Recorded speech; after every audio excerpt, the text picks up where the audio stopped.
and welcome to Aberdeenshire. Today I have come to a place called Troup Head to do something a little bit different with my photography. This is the end of the first week of April. All of our breeding seabirds are coming back now onto the land to start hopefully a successful breeding season.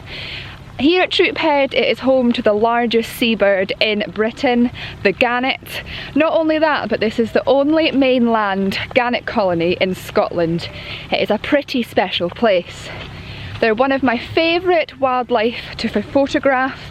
I have been here several times over the last few years photographing these beautiful birds.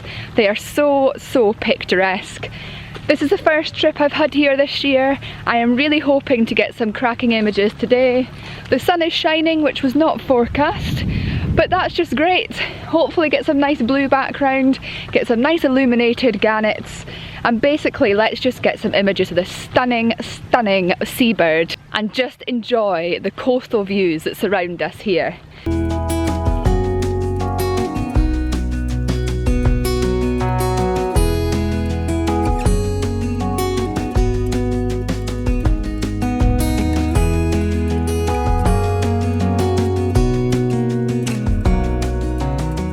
Look at this view behind me.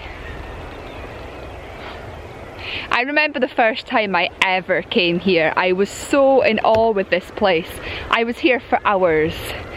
The noise of the seabirds mixed in with the noise of the sea is just mesmerising.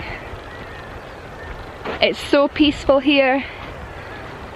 You just feel like you're worlds away from anything else.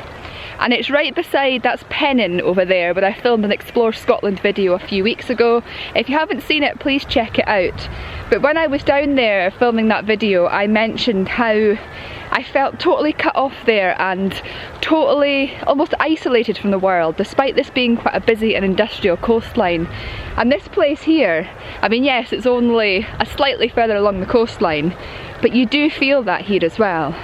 That isolation, that being cut off, and it's truly magnificent and spectacular to experience.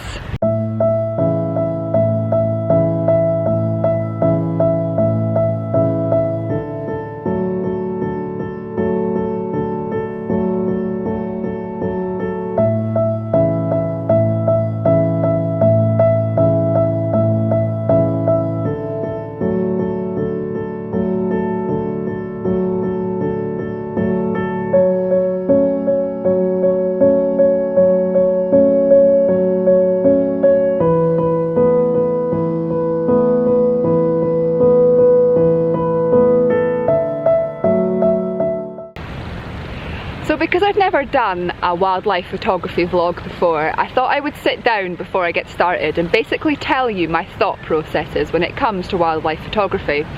So no matter how many times I've been to a location, I always like to sit down and immerse myself in the wildlife when I arrive. I like to sit and observe their behaviour, observe what's going on, look for any that might make an interesting subject matter, listen to them, and basically tune into the environment. That all might sound quite spiritual and quite strange, but in order to understand what the wildlife are going to do and in order to embrace the conditions you find yourself in, it is well worth just sitting for 15-20 minutes, maybe longer if you have the time, and just immersing yourself in the noise, in the atmosphere, and whatever else is going on. Look out for the wildlife and see what they're doing. I think that leads to better photographs in the long run. It gives you a chance to scout out your location like you would with landscape photography. But for me, wildlife photography takes more patience in many ways, because you never know, obviously you never know how the light's going to react. Obviously you never know how the light's going to react in landscape photography, but I think I find it more difficult to understand how wildlife are going to react and how they're going to interact and what's going to make a good image. So I'm going to sit here for the next 10-15 minutes, immerse myself in the environment, and then I will get my camera out and start taking some images. There's not quite as many gannets here as I was hoping. It is only the first week of April though, so there's still plenty of time for them to arrive. But there are some here, some quite close to the cliff tops, so hopefully I will get some images this afternoon. Wow. You literally feel like you're on top of the world when you're here. It's just incredible.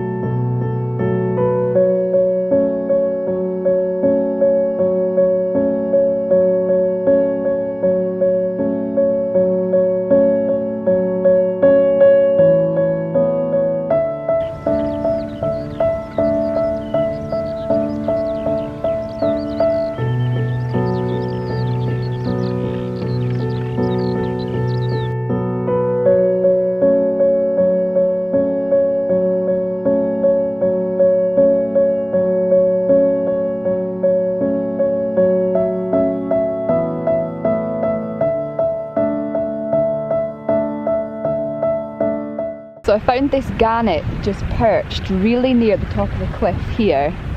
I'm trying to get some images of it, but it just won't look at me. But wildlife photography is all about perseverance, so I'm going to sit here, fingers crossed it doesn't fly away, and hopefully we'll get some interesting images of this wee guy. Wow. But just sitting here right now and having all these seabirds flying around me, the noise is incredible, and I cannot wait. I cannot wait to see what it's going to be like in the height of summer. There's this really weird like sea mist and sea har appearing now on the coast. I don't know whether that's going to come in or not, but if it does we might get some atmospheric images soon. Let's just see what happens. What a place though.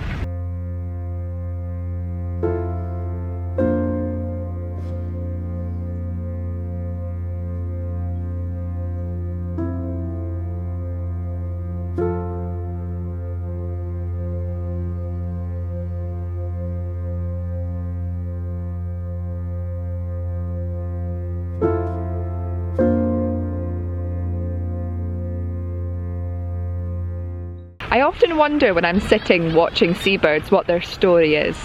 Are they waiting for their lifetime mate to appear? Are they just waiting for their mate to appear with some food? You just don't know.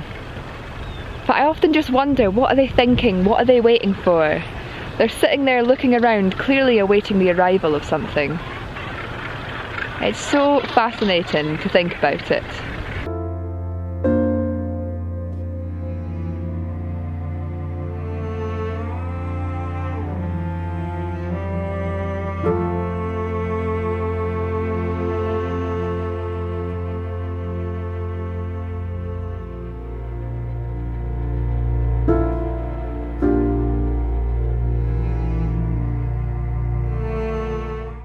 Just look at this sea har coming in right now. It's creating some amazing patterns. I've never seen anything like this before. It is definitely coming towards us. I'm gonna stick around and see what comes from it. So that gannet that I was sitting photographing, I was just watching it for about 15 minutes and suddenly something caught its eye and it was kind of spinning round, flapping its wings. But because I'd stayed and watched it for so long, I managed to get some images of it flapping its wings. I'm not 100% sure if they're completely in focus, but we will see that when we get back to the computer. I've just walked further along the coastline. I've come a little bit closer to another gannet, which is situated quite near the top of this cliff top. I'm going to try and get some more images before this har comes in. It's coming in very, very fast, and we'll just see if we manage to get any interesting images.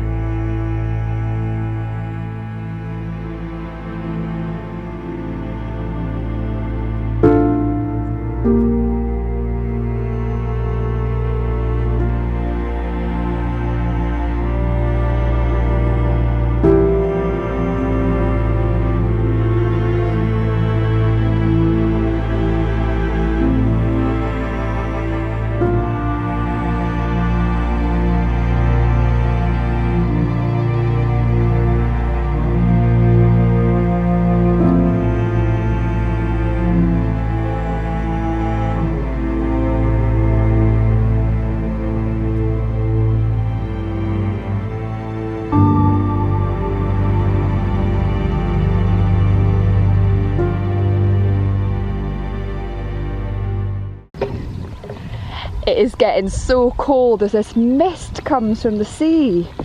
I was totally not expecting this. I think I've only ever seen this once before. Living beside the sea all my life, you'd think I would have seen this more, but being able to sit and watch this sea har mist come into land, I mean, just look at this. It's unbelievable, to say the least. It just goes to show that coming out and doing photography, you never know what you're going to discover, you never know what you're going to see. This is just, it really is out of this world. Embrace the conditions that you come across. Look at this.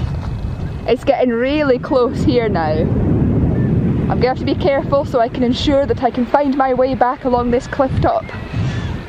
But wow, I'm just going to get to the end of this bit here, then start turning back so that I know how to get back. I do know how to get back, it's pretty simple, but you got to be careful in these conditions.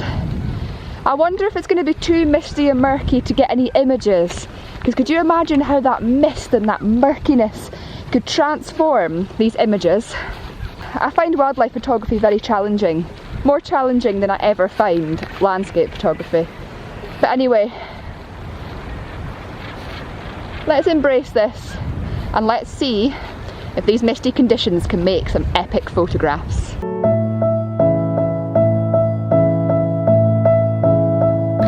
Look at this!